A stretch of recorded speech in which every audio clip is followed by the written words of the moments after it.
Kita lanjutkan pembahasan pada sistem komunikasi satelit, khususnya pada bagian konfigurasinya. Di pada sistem komunikasi satelit, sistem pentransmisiannya bisa bersifat point to point atau bersifat broadcast.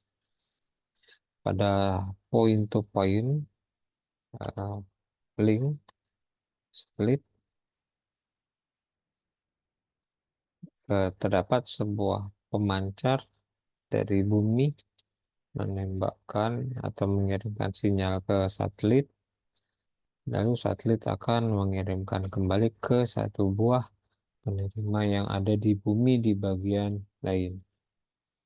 Namun pada sistem broadcast, satu buah pemancar atau transmitter di bumi akan mengirimkan sinyal ke satelit dan satelit akan membagi sinyal itu ke beberapa atau lebih dari satu penerima yang ada di bumi. Nah, ini disebut dengan sistem broadcast.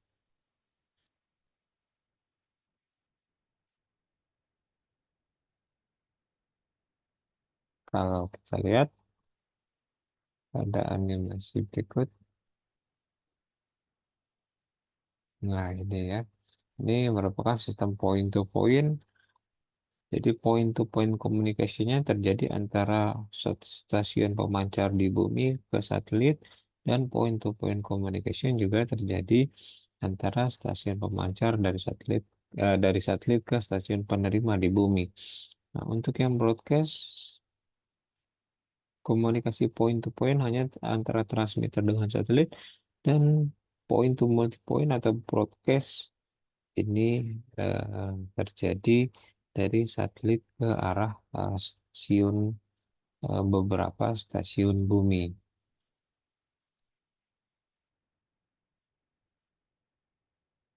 Oke. Pada sistem komunikasi satelit ini terdapat beberapa operasi yang bisa dilakukan. Di antaranya adalah time division multiple access. Jadi kalau ini adalah time division multiple access. Ya, ya. Sebelumnya kita sudah bicara mengenai time division multiplexing. Nah, ada keterkaitan antara multiplexing dengan multiple access, ya. Kalau multiplexing ini merupakan tekniknya yang digunakan supaya bisa menggunakan kanal atau media transmisi secara bersama lebih dari satu user. Nah, kalau sudah kita gunakan multiple access, artinya user yang menggunakan media transmisi itu sudah lebih dari satu. Jadi memang ada beberapa user melakukan akses bersama terhadap media transmisi yang digunakan. Nah, di sini pada sistem satelit bisa digunakan TDMA, Time Division Multiple Access. Bisa dilihat di bagian kiri, gambar bagian kiri terdapat 3 stasiun bumi, stasiun 1, stasiun 2, dan stasiun 3. Ketiga-tiganya sama-sama melakukan uplink ke satelit. Hanya saja agar paketnya tidak bertabrakan, agar sinyalnya tidak saling mengganggu karena pada sistem ini menggunakan spektrum frekuensi yang sama, maka digunakan pengaturan pewaktuan untuk mengirimkan pesan tersebut. Ya, jadi kita akan lihat bagaimana pengirimannya. Lalu ketika di area downlink, ketika turun dari satelit ke stasiun bumi, juga dilakukan pengaturan pewaktuan pengiriman paket. Kalau kita lihat gambarnya di sini pada TFDM operation, stasiun 1, stasiun 2, dan stasiun 3 melakukan pengiriman terlebih dahulu pada arah uplink. Sini stasiun 1 terlebih dahulu mengirimkan dua sinyal atau dua pesan ke satelit yang akan diteruskan ke stasiun 2 dan stasiun 3. Lalu stasiun 2 dan stasiun 3 akan memperoleh pesan pada arah downlink yang diperoleh dari satelit. Ya. Stasiun 1 pun juga dapat merasakan kembali sinyal tersebut, tapi tentunya tidak diabaikan, tidak diambil sinyal tersebut atau diabaikan. Nah, di sini terjadi karena waktunya berbeda antara waktu pengiriman stasiun 1 dan waktu sinyal dikirimkan kembali oleh satelit ke stasiun 1, 2, dan 3, maka tidak terjadi interferensi sinyal pada stasiun 1. Selanjutnya, stasiun 2 mengirimkan sinyal ke stasiun 1 dan 3. Begitu juga stasiun 3 setelah stasiun 2 mengirimkan sinyal ke 1 dan 2 dan seterusnya. Dan begitu pun juga dengan waktu yang digunakan untuk mengirimkan sinyal pada arah downlink tidak saling tumpang tindih terhadap waktu yang dikirimkan oleh stasiun lain. Ya, kalau kita lihat di sini, yang tadi yang bagian pertama mengirim adalah paket ini ke stasiun 2 dan stasiun 3 dari satelit 1 menuju dari stasiun 1 menuju satelit. Nah, sinyalnya dikirim, tujuannya adalah ke stasiun 2 dan stasiun 3 dari bumi. Maka ini adalah yang pertama. Sinyal ini adalah yang ini. Yang pertama diturunkan dari satelit ke stasiun bumi. Yang kedua adalah dari stasiun 2 ke menuju satelit, sinyal dikirimkan untuk stasiun 1 dan stasiun 3. Nah, sinyalnya adalah yang ini. Yang ketiga adalah dari stasiun 3 ke satelit akan dikirimkan sinyal untuk stasiun 1 dan stasiun 2. Maka sinyalnya adalah yang ini. Stasiun 1 dulu baru sinyal untuk stasiun 2. Dan yang terakhir adalah dari stasiun 1 untuk stasiun 2 dan stasiun 3 sinyalnya dikirim ke satelit pada arah uplink yang ini 2 dan 3. Maka yang terakhir ini menjadi yang terakhir pula dikirimkan dari satelit ke stasiun bumi. Nah, proses ini uh, proses pembagian waktu ini atau penggunaan frekuensi yang sama pada arah uplink oleh tiga stasiun dan penggunaan frekuensi yang sama pada arah downlink oleh tiga buah stasiun bumi, tapi dibedakan berdasarkan waktu, itu disebut TDMA, ya, karena yang mengaksesnya tiga bukan satu, sehingga disebut multiple access. Tapi pada sisi waktu, time division multiple access.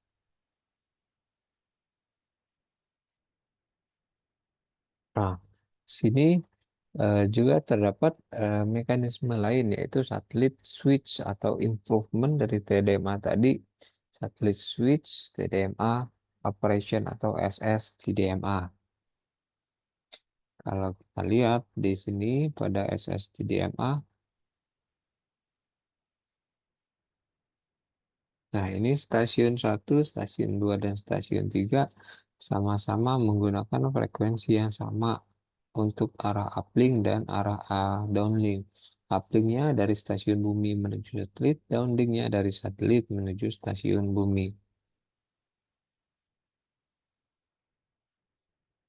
Nah, ini informasinya dari stasiun satu dikirim satelit, lalu langsung turun dari satelit ke stasiun bumi. Begitu juga dengan informasi lainnya, sebagaimana yang telah dijelaskan sebelumnya. Oh, bukan yang ini, sorry.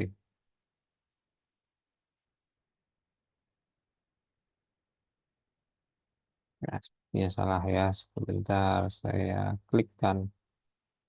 Kita akan melihat yang bagaimana satelit switch TDMA.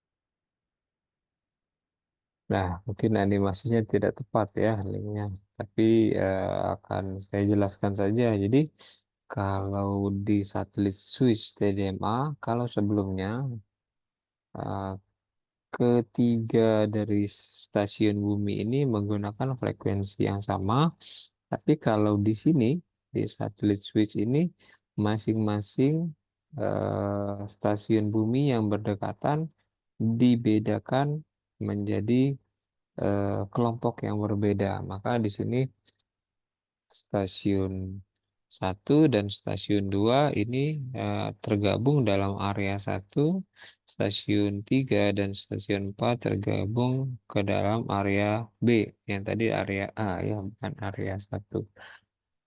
Maka karena mungkin berjauhan dan potensi menginterferensinya rendah atau tingkat interferensinya rendah, maka bisa dilakukan pengiriman sinyal secara bersamaan. Di sini bisa kita lihat yang paling pertama mengirim, mungkin bisa dibedakan menjadi tiga periode ya. Periode pertama, periode kedua, dan periode ketiga.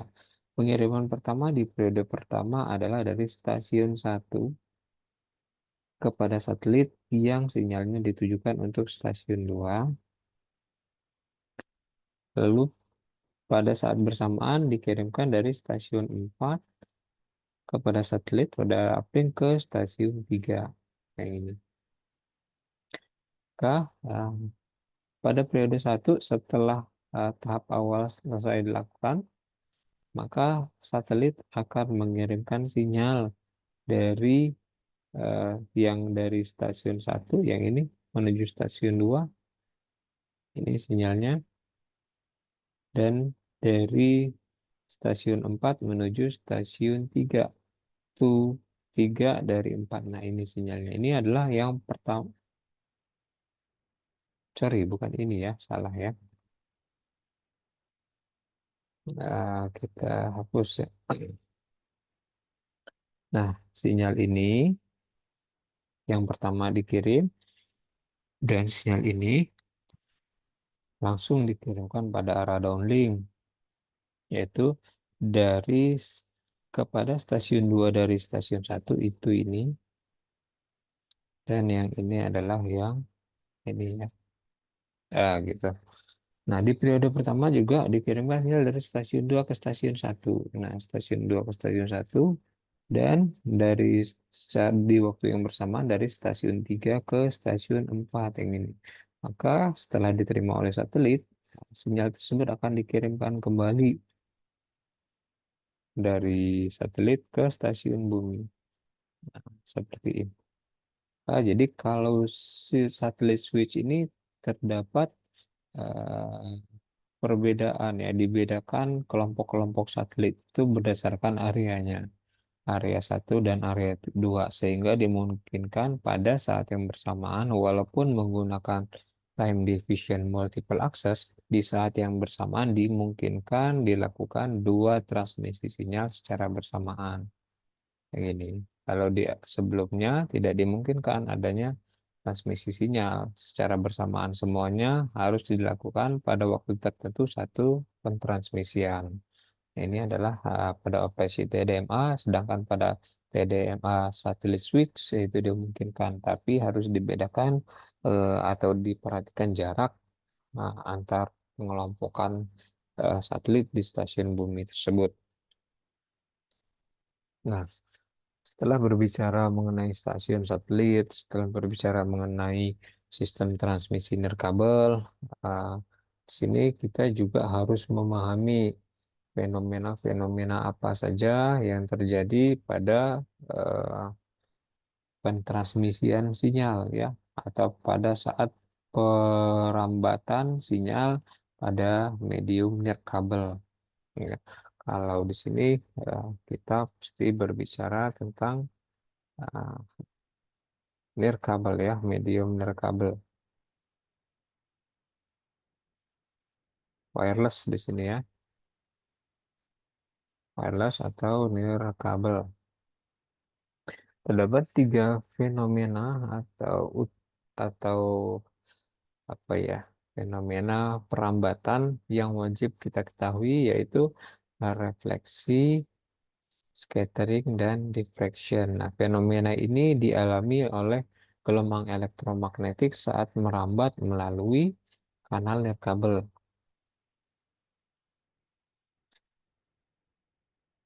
Nah, fenomena-fenomena ini, reflection, scattering, dan diffraction ini menyebabkan terjadinya perambatan pada saluran jamak atau multipath propagation. Maksudnya gini, jika ini disebut transmitter dan ini disebut eh, receiver, sinyal tidak hanya merambat pada satu arah atau satu jalur, tapi dimungkinkan misalnya di sini ada obstacle, ada penghalang, maka sinyal juga berbelok sedikit, lalu terpantulkan, lalu ke arah penerima. Bisa juga dia terpantulkan pada objek lain, baru masuk ke penerima. Nah, ini disebut dengan multipath. Multipath itu artinya banyak saluran yang ditempuh oleh sinyal hingga dia bisa mencapai penerimanya. Sini penyebabnya adalah fenomena refraction, scattering, dan diffraction. Ya.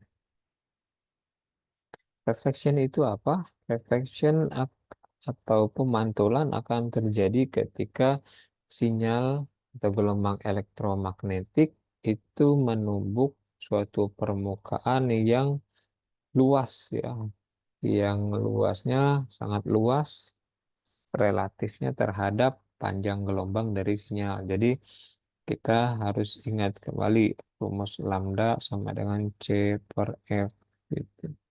Jadi kalau kita punya 3 kali 10⁻8 meter per detik, lalu kita punya sinyal dengan frekuensi 3 kali 10⁻6 Hertz, ya, atau 3 megahertz, maka panjang gelombangnya adalah 100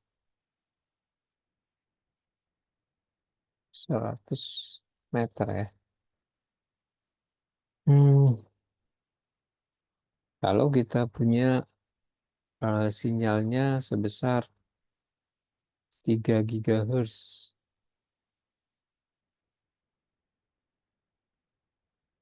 ya, kita rubah misalnya sinyalnya menjadi 3 gigahertz. Atau sebesar, kalau 3 gigahertz, 3 kali 10⁻9 Hertz.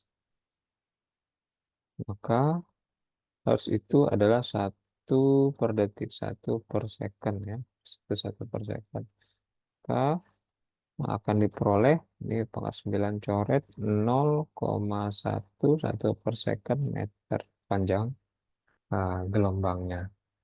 Nah, jika medium yang ditumbuk atau benda atau penghalang yang ditumbuk oleh gelombang elektromagnetik yang kita kirimkan itu adalah lebih besar, large.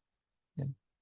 Lebih besarnya terhadap apa? Terhadap ukuran dari panjang gelombang ini, ya, ini panjang gelombang untuk 3 GHz, maka bisa terjadi fenomena pemantulan pada sinyal tersebut. Ya, contohnya ini. Jadi sumbernya dari sini, dia dipantulkan sinyalnya. Ya, ini dipantulkan menuju ke penerima. Jadi terjadi fenomena pemantulan gelombang elektromagnetik. Untuk difraksi akan terjadi jika ya,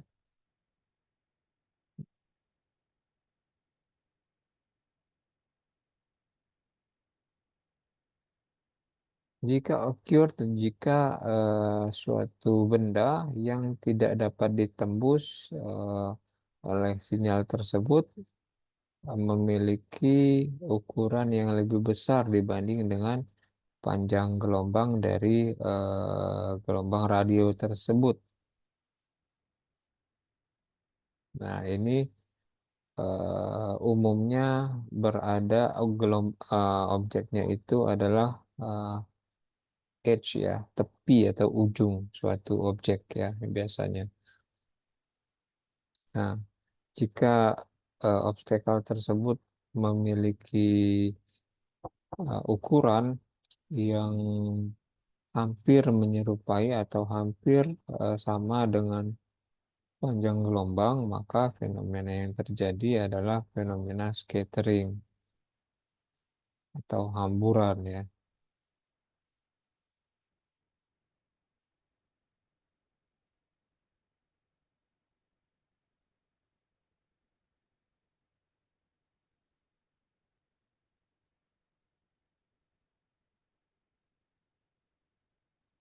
Nah,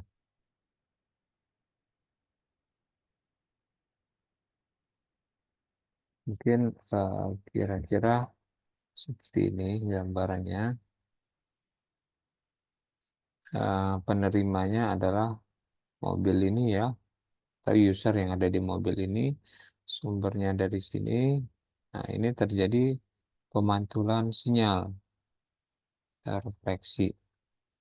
Nah, lalu ada sinyal yang menabrak lampu pos ya mungkin permukaannya lebih kecil daripada panjang gelombang maka terjadi scattering di sini dan sebagian porsi dari sinyal yang dihamburkan itu uh, menuju ke arah usernya. Lalu terjadi juga difraksi ya, difraksi dari sumber sinyal menabrak ujung objek yang lancip atau tajam sehingga sinyal ini dibengkokkan gitu dan mencapai ke penerimanya. Tapi tentu saja yang scattering dan diffraction ini kekuatan sinyalnya menjadi berkurang secara signifikan. Ya, begitu juga dengan yang sinyal hasil pemantulan atau refleksi.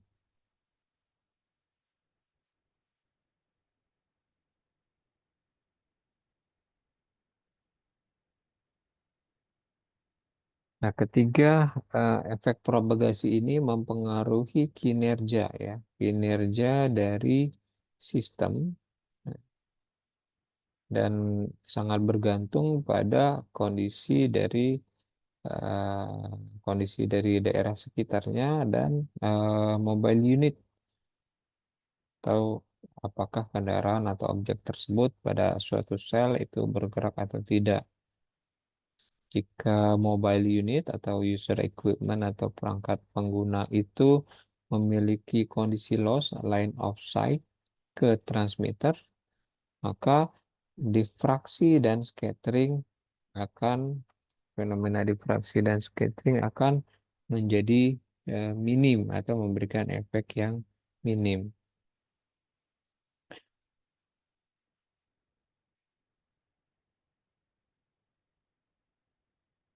Jika tidak terdapat kondisi line of sight seperti di daerah perkotaan, maka difraksi dan scattering akan menjadi sinyal hasil difraksi atau sinyal yang diperoleh dari fenomena scattering akan menjadi sinyal utama yang diperoleh oleh receiver. Misalnya di dalam gedung atau di dalam eh, tempat yang sangat padat. Nah, efeknya sinyal yang diterima akan memiliki kuat sinyal yang lebih rendah. Nah, terkait itu terdapat eh, di sini kita akan melihat mengenai efek dari propagasi multipath. Nah, efek dari propagasi multipath atau perambatan gelombang melalui saluran jamak eh, bisa menghasilkan daya sinyal yang lebih kuat, ya, tapi bisa juga menghasilkan daya sinyal yang lebih lemah, gitu ya. Karena sinyal pada saluran multipath ini akan ditambahkan, nah, antara setiap komponen ya, menjadi total sinyalnya bisa menjadi lebih kuat kalau dia konstruktif dan bisa menjadi lemah kalau dia destruktif. Nah, rentang perubahan itu berada sekitar 20 hingga 30 dB. Nah, selain dari efek multipath tadi, terdapat fenomena lain yang disebut dengan intersimbol interference. Ya, intersimbol interference. Mungkin kita bisa lihat dari gambar ini. Considering that we are sending a narrow pulse, kita mengirimkan sinyal pulsa atau pulse pada pita yang sempit, ya, narrow pulse di antara antena dan mobile unit, di mana antena tersebut dan mobile unit tersebut antena yang tetap dan sebuah mobile unit ya. Nah, ini adalah pulsa yang kita kirimkan.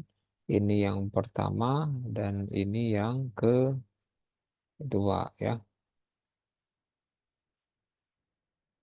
Yang bagian bawah ini menunjukkan sinyal yang diterima gitu ya. Yang ini adalah sinyal yang diterima dari satu pulsa dikirimkan dan yang ini adalah sinyal yang diterima dari pulsa lain yang dikirimkan. Komponen yang memiliki amplitudo yang tinggi ini merupakan komponen yang diperoleh dari transmisi sinyal ketika kondisi loss terpenuhi.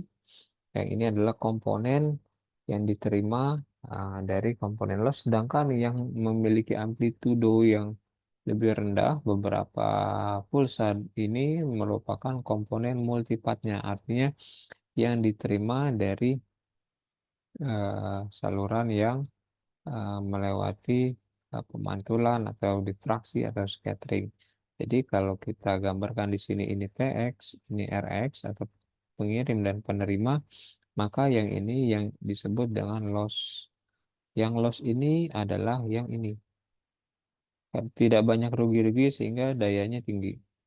Kalau dia ada yang dipantulkan, ya, ini ada objek lain, ini ada objek lain. Selain salurannya menjadi lebih panjang, daya sinyalnya pun berkurang. Nah, yang ini dan yang ini adalah yang ini, komponen yang ini, yang dipantulkan. Jadi ini disebut multipath. Kalau kita lihat animasinya, nah ada dua pulsa yang dikirimkan, pulsa satu dan pulsa dua. Ketika pulsa satu ini dikirimkan, maka komponen yang line of sight diterima terlebih dahulu pada sisi penerima karena tentu salurannya lebih pendek. Nah, dia langsung baru salir sinyal dari komponen multipathnya yang diperoleh dari pemantulan, scattering atau difraksi diterima oleh penerimanya, tapi dengan amplitude yang lebih rendah gitu ya. Serta eh, delay atau serta jarak waktu yang interval waktu yang berbeda tergantung dari seberapa jauh saluran pantul atau saluran difraksi yang dilewati oleh gelombang tersebut. Maka selanjutnya ketika sinyal kedua dikirim, maka akan diterima hal yang sama, yaitu ada komponen loss-nya, ada komponen multipathnya. Nah, di sini kita bisa lihat bahwa terdapat tumpang tindih antara komponen loss dan komponen dari sinyal yang kedua, yang ini ya, dan komponen loss dari sinyal dan komponen multipat dari sinyal yang pertama. Hal inilah yang menyebabkan terjadinya isi atau intersimbol interference. Nah, kalau kita lihat nih, yang ini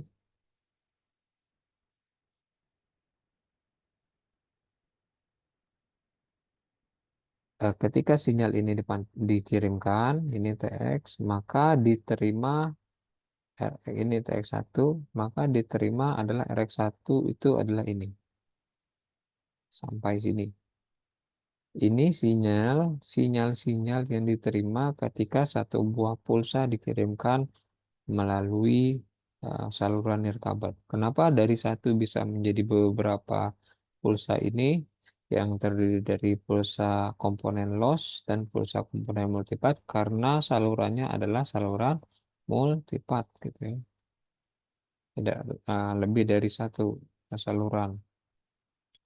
Nah, lalu ketika sinyal kedua dikirim dari pemancar yang sama, maka sinyal kedua ini akan merambat melalui saluran multipath dan diterima sinyal yang ini. Yang paling besar ini adalah komponen lossnya, yang kecil-kecil ini adalah komponen multipathnya. Nah, di sini ada masalah. Terjadi tumpang tindih antara sinyal komponen loss dari sinyal dari pulsa kedua yang dikirimkan dan sinyal multipath dari pulsa pertama yang dikirimkan. Ini TX2, ini RX2. Maksudnya sinyal yang dikirimkan pada pentransmisian pulsa ya, pulsa.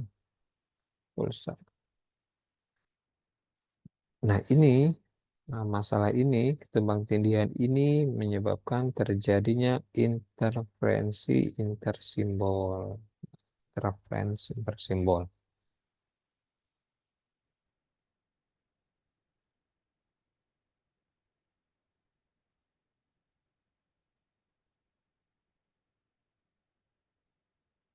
Nah, in addition to primary pools, there are maybe multiple secondary pools due to reflection. Ya, ini multiple secondary pools yang disebabkan oleh reflection, diffraction, dan scattering. Now, suppose that these pools include one atau lebih dari satu bit dari data. Dalam hal ini, satu atau beberapa kopi dari pulsa yang terdelay akan tiba pada waktu yang bersamaan dengan primary pulse atau pulsa utama dari bit yang selanjutnya dikirimkan. Ya ini ya. Maka pulsa yang terdelay ini disebut pulsa yang terdelay ya. Pulsa yang ini juga pulsa terdelay, ini juga pulsa terdelay. Pulsa yang terdelay ini akan berlaku atau seakan-akan menjadi noise terhadap pulsa utama yang ini, yang dikirimkan ini. Sehingga mempersulit dalam melakukan recovery atau pemulihan kembali informasi yang dikirimkan. Nah, selain tadi kita sudah bicara tentang multipath, terdapat juga fenomena namanya fading. Ya, fading itu disebut juga dengan variasi waktu dari daya sinyal yang diterima yang disebabkan oleh medium transmisi atau salurannya, gitu ya. Kalau kita lihat di sini ada garis yang biru dan ada garis yang berwarna merah gitu. Yang berwarna merah memiliki fluktuasi yang tinggi, sedangkan yang berwarna biru tidak memiliki fluktuasi yang tinggi.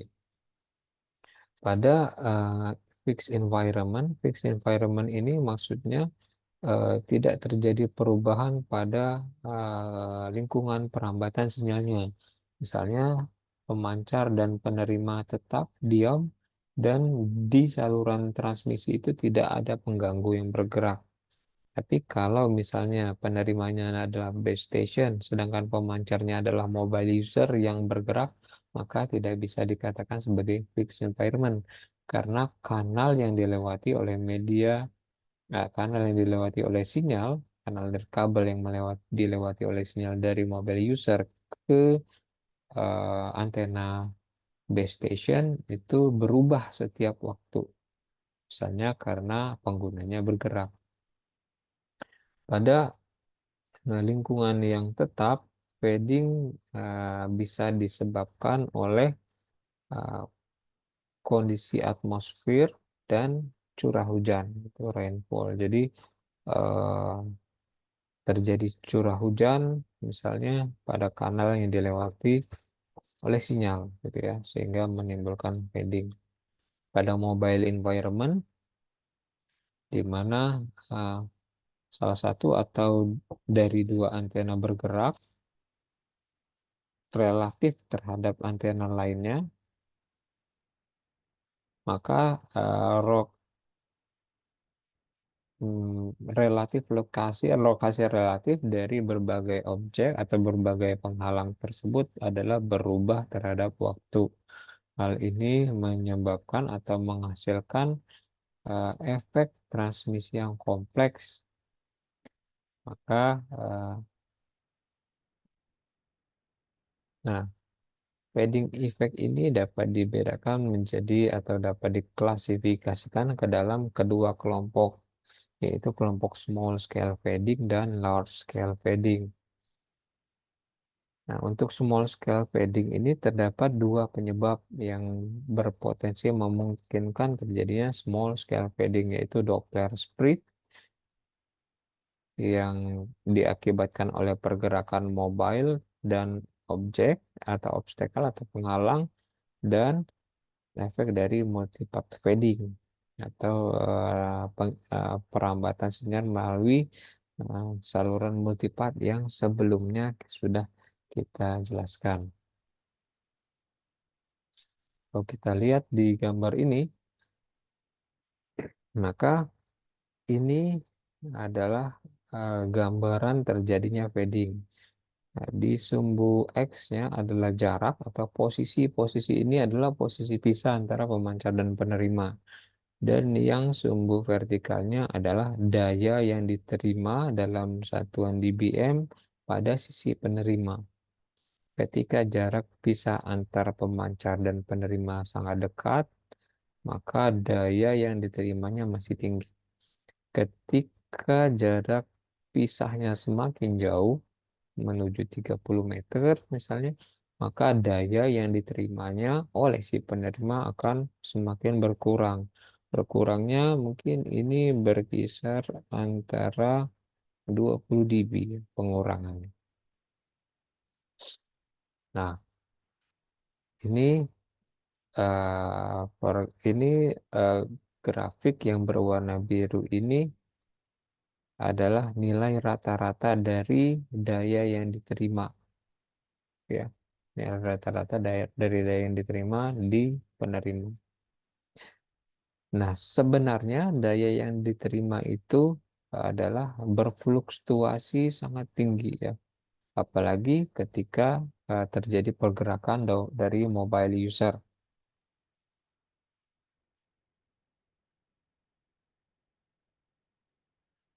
Nah, ini uh, ketika fluktuasi ini semakin tinggi, maka dimungkinkan terjadinya perubahan lingkungan propagasi yang sangat cepat. Nah, rata-rata dari fluktuasi ini menghasilkan nilai ini ya, average ini yang berwarna biru, grafik yang berwarna biru ini. Nah, grafik yang berwarna biru ini bisa disebut dengan large scale fading, sedangkan yang berwarna merah ini small scale fading. Nah, small scale fading bisa dikelompokkan kembali dari slide yang tadi ke dalam fast fading dan slow fading. Mungkin kita lanjut, ya.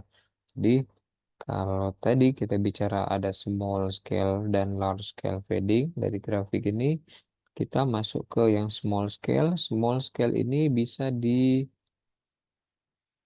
Tipenya bisa dibedakan ke dalam pertama Doppler split ya penyebabnya dan multipath fading. Sekarang yang Doppler split, di sini kanalnya dapat berubah pada waktu yang sangat singkat. Nah, yang dikarakterisasikan dengan variabel bernama channel coherence times atau TC di sini. TC ini adalah waktu di mana kanalnya uh, tidak berubah atau relatif konstan, maka dia disebut coherence time. Artinya pada waktu yang sangat singkat tersebut tidak terjadi pergerakan sehingga kanal atau tidak yang menyebabkan tidak terjadi perubahan dari kanal. Seperti itu. Untuk pejalan kaki, uh, coherence times-nya adalah 70 milisecond dan untuk pengendara coherence time-nya tentu akan lebih singkat gitu ya, yaitu sekitar 5 kali 10 pangkat minus 3 second. Pada waktu tersebut diperkirakan tidak terjadi perubahan pada kanal. Nah, hal ini sangat berefek, sangat berpengaruh kepada sinyal tergantung pada bitrate sinyal yang dikirimkan. Misalnya bitrate-nya adalah RB bit per second. Maka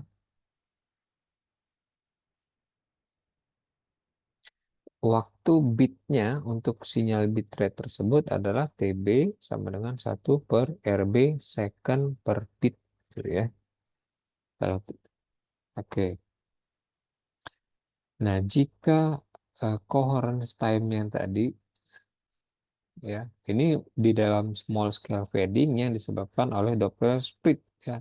Terkait dengan Doppler split mungkin nanti dicari lagi Doppler split itu apa di buku ya. Nah, jika TC atau coherence time-nya jauh lebih besar dari TB, maka kanal ini tergolong ke dalam kanal slow fading. Artinya kanalnya berubah sangat singkat selama waktu pentransmisian setiap bit.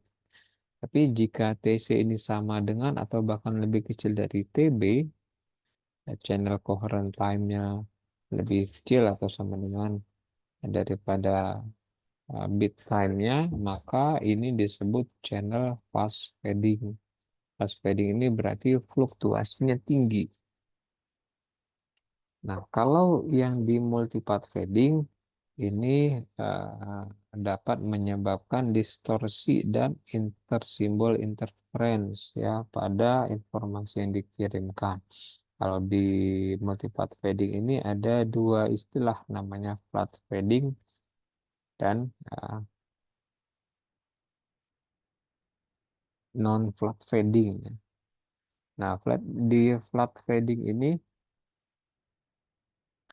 eh, merupakan tipe dari fading di mana frekuensi komponen dari sinyal yang diterimanya berfluktuasi eh, pada proporsi yang sama secara bersamaan. Kan banyak dari komponen-komponen multibat itu, maka dia memiliki fluktuasi yang hampir sama.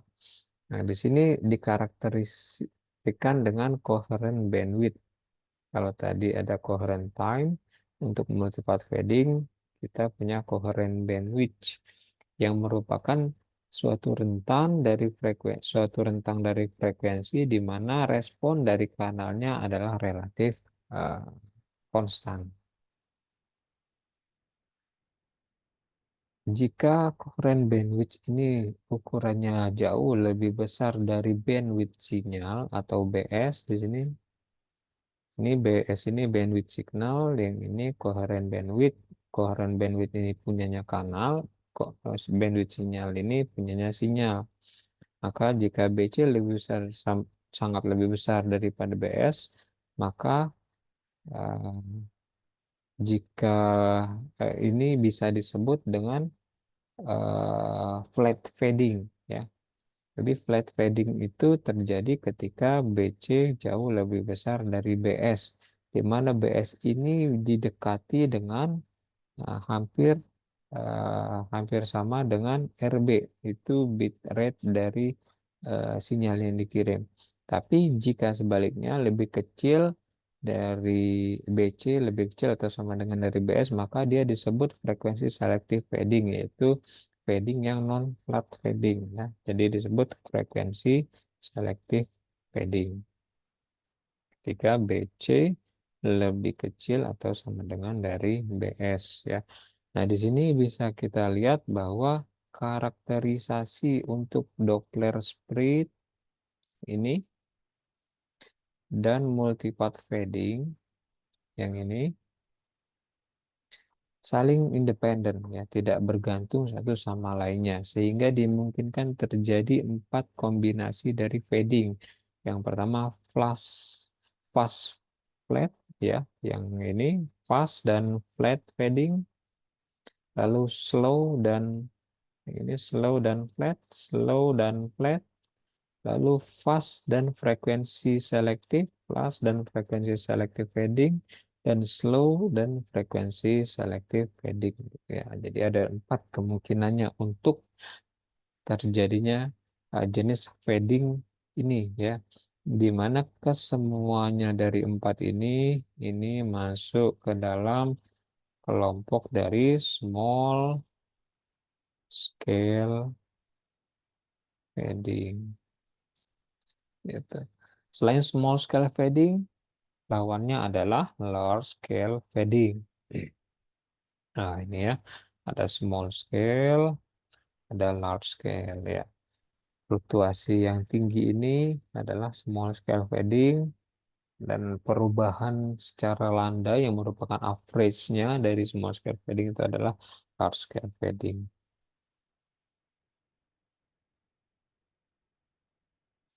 Nah, ini uh, efek dari flat fading dan frekuensi selective fading. Kita ingat-ingat lagi kalau flat fading itu ada terkait dengan coherent bandwidth dan sinyal bandwidth. Bisa dilihat, kita buka animasinya. Bisa dilihat di sini. Nah, ini adalah spektrum sinyalnya, dua buah spektrum sinyal dengan bandwidthnya dari minus B sampai B dan amplitudenya adalah A. Gitu ya. Nah, untuk bandwidth kanal yang pertama itu adalah flat fading channel. Jadi bandwidthnya jauh lebih besar daripada bandwidth signalnya yang merah.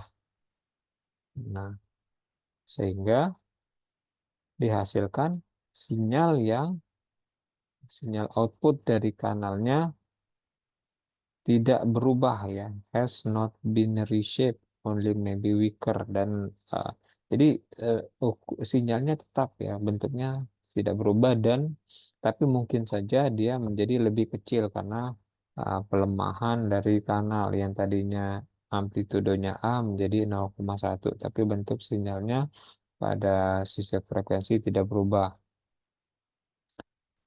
Ketika sinyal yang kedua yaitu sama di rentang bandwidth minus B sampai B, dan kanalnya adalah kanal frekuensi selective fading, artinya kanalnya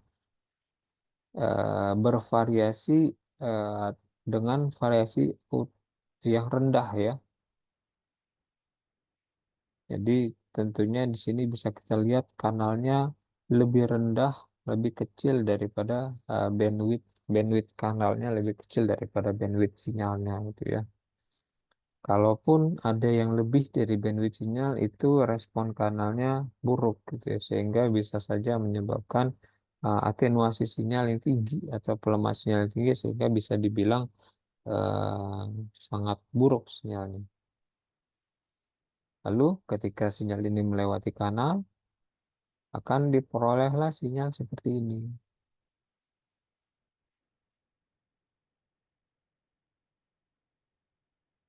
Nah, outputnya tidak sama dengan sinyal aslinya, ya.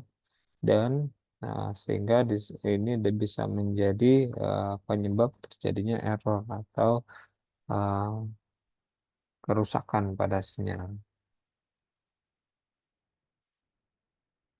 Itu adalah efek dari frekuensi selective fading, ya. Yang bagus adalah yang flat fading. Kalau frekuensi selektif tentunya berubah berubah informasinya aslinya seperti ini, tapi di penerima jadinya seperti ini. Oke.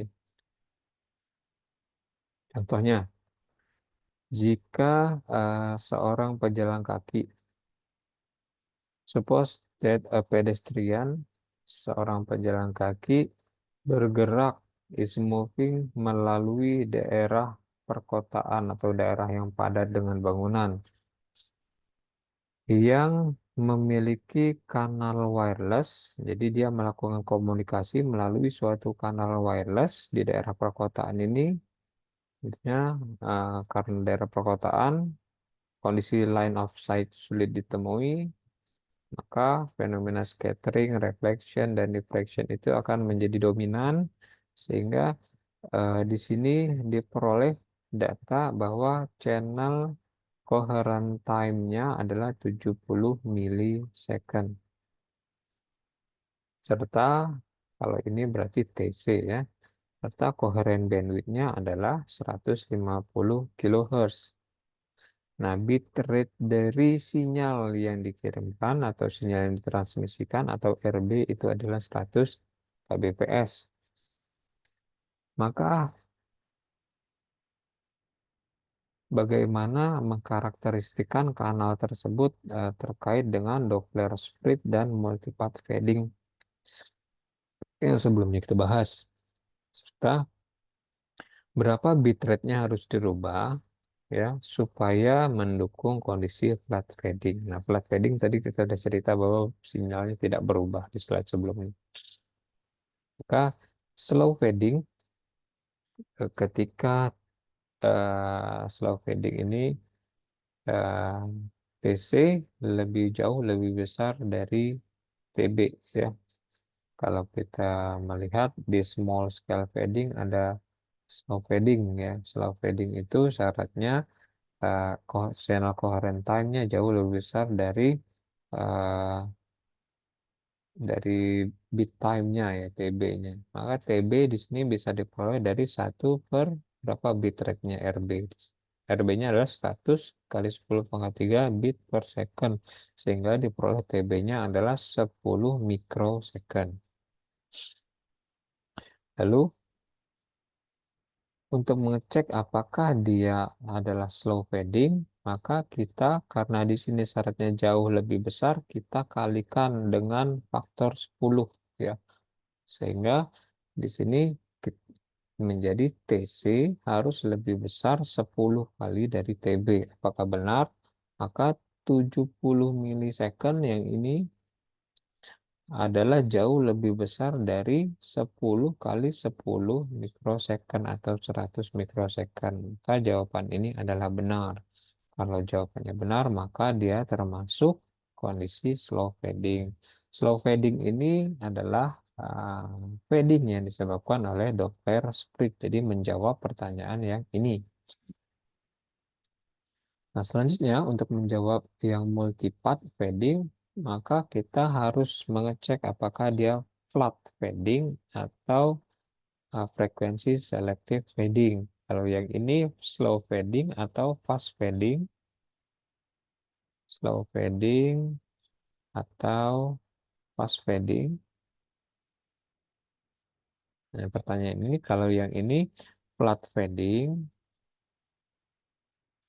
atau frekuensi selective fading, gitu, ya. Nah, untuk mengeceknya, maka kita mengasumsikan BS atau bandwidth signalnya itu mendekati dengan signal bitrate-nya, yaitu kalau di sini 100 RB-nya 100 kbps, maka diasumsikan BS-nya juga 100, cuma satuannya beda kilohertz gitu ya. Diasumsikan 1 Hz itu mengirimkan 1 bit per detik gitu ya. Maka flat fading akan terpenuhi jika kondisi bandwidth coherent channel-nya atau BC-nya yang ini 150 kHz ini jauh lebih besar dari BS. Nah, kita uji dengan faktor 10 untuk mengakomodir operator jauh lebih besar ini. Maka 150 kHz yang bandwidth coherent channel ini apakah lebih besar 10 kali dari bandwidth signalnya yang merupakan 100 kHz? Maka 150 kHz lebih besar dari 1 MHz, maka ini salah ya. Maka karena salah, dia tidak termasuk ke dalam kanal flat fading, tapi masuk ke dalam kanal frekuensi selective fading. Nah, ini terkait dengan multipath. Nah, itu menjawab pertanyaan yang multipath fading. Lalu pertanyaan kedua, berapa rentang dari bitrate yang dapat digunakan supaya kondisi flat fading ini terpenuhi? Maksudnya bitrate-nya dikurangin atau ditambahin supaya diperoleh kondisi flat fading dari kanal ini. Kalau flat fading, maka kinerja akan optimal.